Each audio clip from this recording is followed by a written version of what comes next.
Hi, my name is McKeon, and I'm an author and journalist. My second book, No More Nice Girls, examined the twisty, obstacle-filled paths women take to power, and then the impossible standards they face once they get there.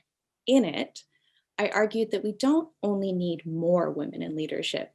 We need to change our very idea of what leadership is and what it looks like, who can achieve it. I encouraged us to place more value on collaboration, compassion, creativity, community, transparency, and even vulnerability, qualities that often seem like the polar opposites of what we see in many popular leaders today. That book came out in 2020, about a week before the pandemic was declared. You know, there have been few silver linings in the past 12 months, but one is certainly the ways in which we've seen women step into leadership. In addition to Theresa Tam's chief spot at the federal level, 6 of the top doctors in the country's 13 provinces and territories are women. There are also many women chief public health officers at municipal levels across Canada. Together, they have shown us a new way to lead, but also to live. They have defied hate, deliberate misinformation, partisanship. They have spoken out against anti-Asian racism, and they have crafted the country's new unofficial mantra, be calm, be kind, be safe. I think that we've gravitated toward people like Alberta's Dina Hinshaw and BC's Bonnie Henry precisely because they have seemed to abandon the bravado, brashness, and unwavering ego that makes many male leaders so popular in the past and still in the present. These women have been neither perfect nor impervious. They have been honest and human. They have struggled just like us, broke down just like us, and have admitted to hard, impossible, and sad days just like us. They've let us see them cry.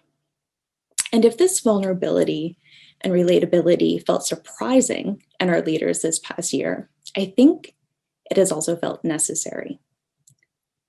Kindness and empathy are not just nice to haves.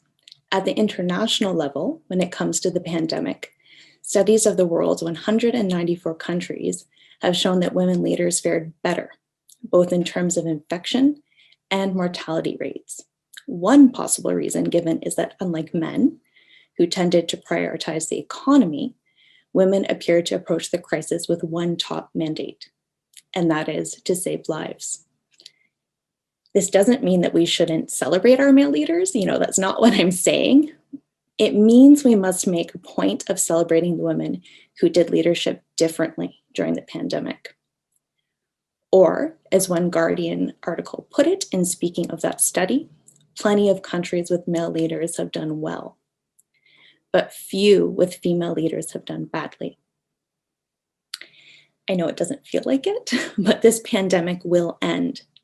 Right now, though, we are in a moment where we should ask ourselves if its ending means we actually want to go back to normal.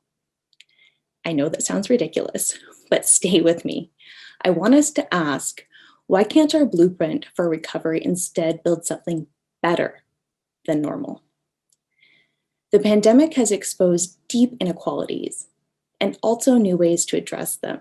It has handed us incredible opportunity to figure out what it means for everyone to live better and what kind of leaders we need to help us get there. My next book is called Women of the Pandemic.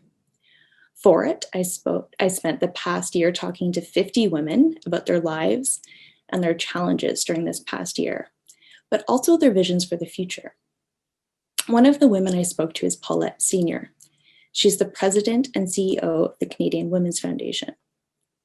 She believes that our future better living can include things like universal childcare, inclusive education that tells history from a more truthful and anti-racist perspective, a policing system that protects everybody and doesn't cost us billions, committed, non-divisive politicians.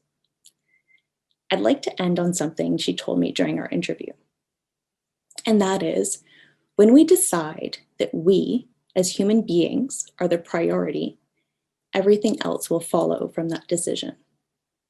Think about that. I couldn't agree with her more. I believe that putting people and our own humanity first is how we can continue to build much needed equality, and in that, a vision of better living for us all. Thank you.